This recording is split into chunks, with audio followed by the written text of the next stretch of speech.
Welcome to another episode of the Ambitious Africans podcast. I'm super excited about today's conversation because today we are talking about how to find work through internships. Now, in this episode, I'm going to share some very great experiences I have seen in my friends, my other people I know professionally, and how they navigated finding work through internships. And I'm going to just go a bit into that and share, some of these experiences so that you can pick up some tips on how to get started in finding a job through the internship route. If it's something you're really interested about listening to or learning, then you should definitely stick and stay as we delve into today's conversation. Thank you so much. Once again, let's go into today's episode. Dear ambitious African, this is your host, Secho. In this podcast, we will discuss everything about our journeys and experiences towards achieving our goals for life and work as phenomenal change leaders in our varied communities. We will feature other ambitious Africans crushing it through arts, social activism, tech innovations, entrepreneurship, and positive lifestyle and holistic well-being. We are the generation that is redefining Africa as we know it, and as an ambitious African, now is the time to get involved. Give us your feedback and ideas for our next podcast, and let's keep the conversations going. See you inside. So just before we go into the episode, I just wanted you to know that you'd hear some background noise as the episode runs, because at the time of recording, I was visiting. No, I wasn't visiting actually. My neighbors were kind of noisy, and I had already started, so I didn't want to, discard this episode because it was really, really good. So if you hear the background noise, that's what it is. I hope you still enjoyed the episode regardless. I promise to make a better one for you the next time. Okay? Deal? Great. Now let's go in. So one of the things that most people take advantage of that other people do not realize is even possible is internships.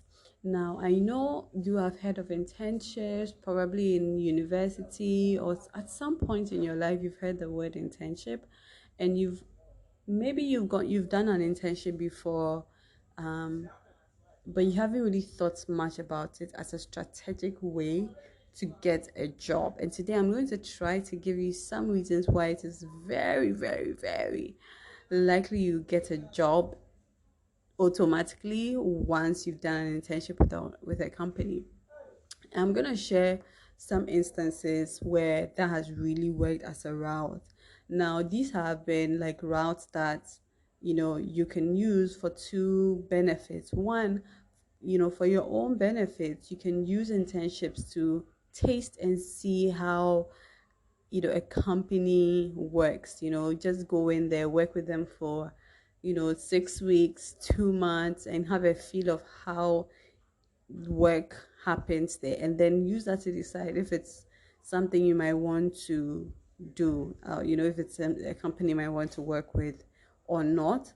And then the other benefits of using this route is it also gives the company a benefit by having a feel of working with you. It makes it easier for them to get to work with you with very little investments, on both sides, and then they can get to understand how best you can fit into their work system. And once there's a vacuum, or there's a role that's left unfilled, you become the most automatic choice because you've already worked with them, you have an understanding of how it works, you know the in and out. So it just makes life easier for the company to just hire you. So those are like the two benefits you get when you do an internship at a place.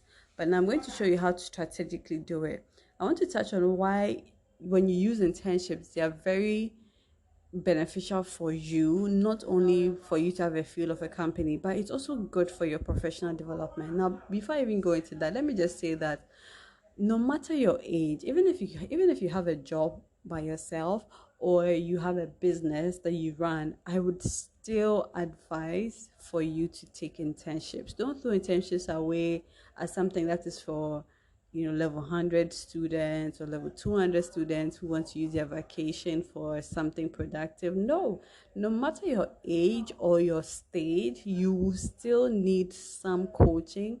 You would still need some learning opportunities. And in fact, if you're somebody who, like, if you're just an entrepreneur, it is even all the better for you if you take internships.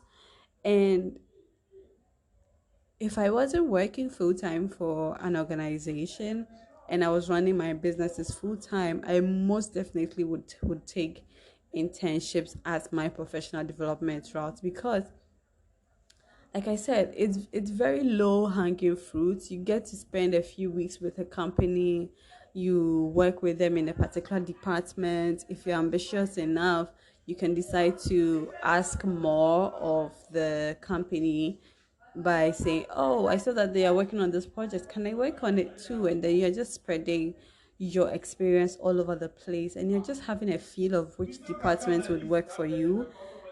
You're just having a feel of what works for you, right? And then also an opportunity when it comes up and say, "Oh, there's an opportunity for a role here. I might want to take it, or I might want to consult for them."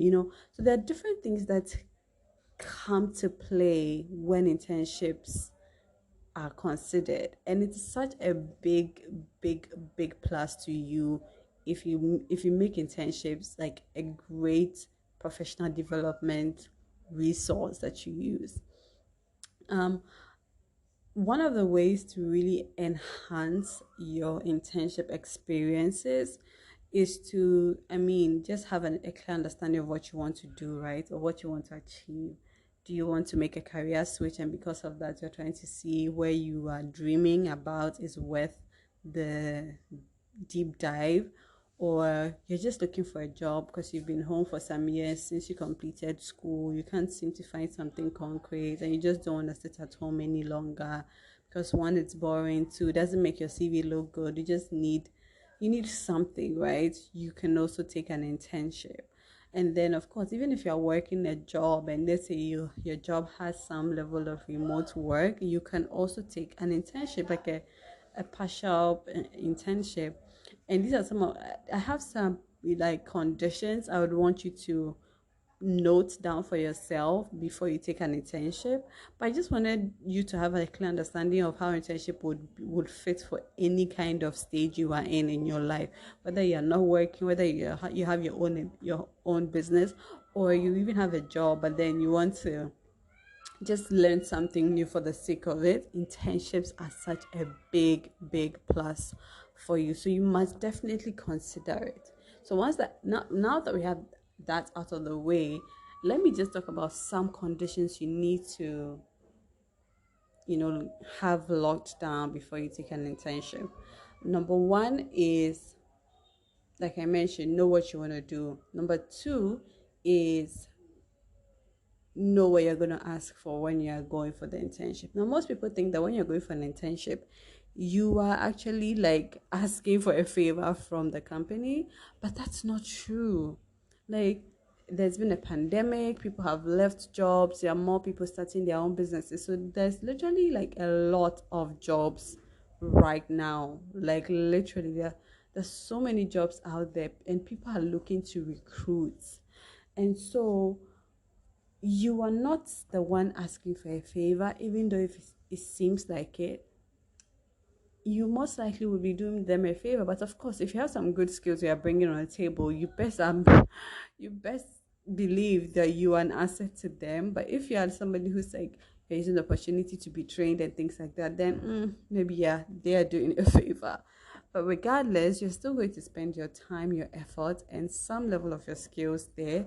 And so you are bringing some value. And so once you're going into that internship conversation, you want to be very strategic and you know that, oh, I'm also going to offer some value. It's not like they're going to do me a favor. Once you have that at the back of your mind, the third point will make a lot of difference. Now, the third point is asking for support or asking for a stipend. So I haven't gone into how to get an internship and all of that. Maybe I'll do that in the latter part of this conversation, depending on the time. If not, it'll just be another podcast episode right after this one. But I want to talk about how you should ask for support or a stipend. You should never do an unpaid internship. Like I see people, I mean, like I've worked in places where people came, like young university students came to work there and decided not to take a stipend. And it's not like the money is not there that these people cannot take. Like, if you ask for a stipend, they would give it to you. It's like there's money sitting down. Why am I even saying it that way? There's definitely money there, sitting down there, doing nothing. That is literally meant for you to take. But because you're like, no, you're not gonna take it. Guess what? You're not gonna get it. So even if you don't need the money, it's still yours. So take it. You should always ask for some stipend because you're paying money to board a car to the place, or you're even buying data to do the work, even if it's remote. You're spending some level of resource in this opportunity, and so it would definitely not be out of place if you asked for a stipend or some form of data support. Anything you can call it, you can find a nice diplomatic way of calling it, but please go get your coins when you're doing this internship, because you're spending your time and your time is your life. So no matter what the conditions are, always ask for a stipend. Always ask for some support. It's not a salary, so you might be definitely at their mercy, but always ask for that kind of support, which goes to point number 4. I think with point number 4, it should have been point number 1 actually. And the point is, before you even get started on applying for an internship, you might want to do some checks, like do some background check, make sure that the company you want to intern are legit, like they take their workers seriously, they give compensations, they are not shady about the internship stipend they give, like they're just a transparent company that wants to work professionally with you. It's a big red sign when you apply to intern at a place and all of a sudden they don't tell you how much, or let's say, for example, like the companies are actually advertising that they are hiring interns, right? And then you call and ask them, please, is it a paid internship? They don't respond. Okay, but they say, oh, apply anyway. Okay, but you're like, oh, okay, let me just apply just in case you see like maybe something good might come out of it. So you apply, and during the onboarding, let's say you're selected. During the onboarding, they tell you about how this work is a marvelous place, it's second to heaven, come and work here at etc, yada yada yada. But they still do not mention how much they're going to pay you in stipend. They are all red flags. When it comes to that point, you have two options. You can go meet the HR one-on-one and like, oh, you're spending time and money to come to this place. You'd really appreciate it if you were supported, or if you were told how much it would cost or how much stipend would be given, so that it can help you really plan for your working there, your working conditions there. Like, you have that conversation might be had. Or you take the second route, which is just look for somewhere else to go do your internship. Like I did an internship one time. I'm not gonna mention the company. I did an internship one time, and it was just like they were requesting for interns. I applied, I got in, and then there was just silence about how much stipend was going to be given to interns. And I'm like, come on, like this is a big red flag. Like, it's a big red flag, and I knew it because it has to be like plain and simple, and told everybody how much you're gonna get a stipend. Like, why can't you say it already? So yeah, those are the 4 points I really need you to take note of. One, make your due diligence, ask questions, know how much you're getting paid, and then assess if even if the stipend you're getting is not enough to cover everything you need, are they giving you some form of value in another place? Like, not like another place, another aspect, like, oh, even though they're not paying so well for my stipend, I get to learn these new skills I didn't have, which will pay off later. And so you can just make those adjustments and say, okay, it doesn't matter, I will still do the internship. Do your due diligence, ask questions, ask questions, ask questions. Number 2 is, yes, know what you want before you get in there. Make sure you really know what you want to do in the space, which department you want to work in, which project you want to work in. Ask for the support you need. If they're not if they're not giving, if it's like an unpaid internship, ask for your coins. And yeah, of course, use the opportunity to make the best out of any situation. Like, once you are in there, you're in there. No matter what, like, no matter what circumstances brought you in the room, you're already in the room. So take up space. That's the last point I'm going to add. Take up space. Don't say, oh, I'm an intern, so I've seen something wrong with the website, and I don't think I'm the best person. No, go up to your supervisor and say, oh, I saw this and this on the website. I was thinking if we could do it X, Y, Z. Take up space. Like, be like, one of the secrets to really nailing an internship is not acting like you're an intern. You don't dress like it, you don't talk like it. In fact, you walk in there like a manager, you talk like you're a manager, you're even befriending people, are nice and all of those things, but you're just an intern. No, but you don't wear that tag like a no, you don't wear that tag. You step in there. Your look is on point. Your work ethic is on point. Your conversations are on point. Your professionalism is on point. And when people say you're an intern, they don't even understand. It just seals the deal for you if you're looking for a job. So you get in there as an intern, but you work like a manager. That's what we are going for. That's the vibe we are going for.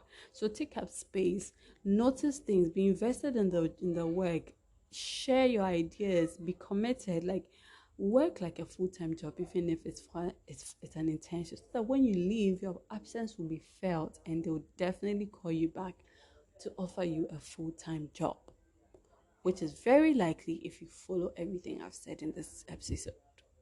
I think in the next episode, I'm going to talk about how to even land an internship, how to assess a company before you apply to them for an internship, and maybe I would share some experiences from my friends for your benefit. I hope you make it on that episode because it's really going to be juicy. Thank you. I'll see you in the next one.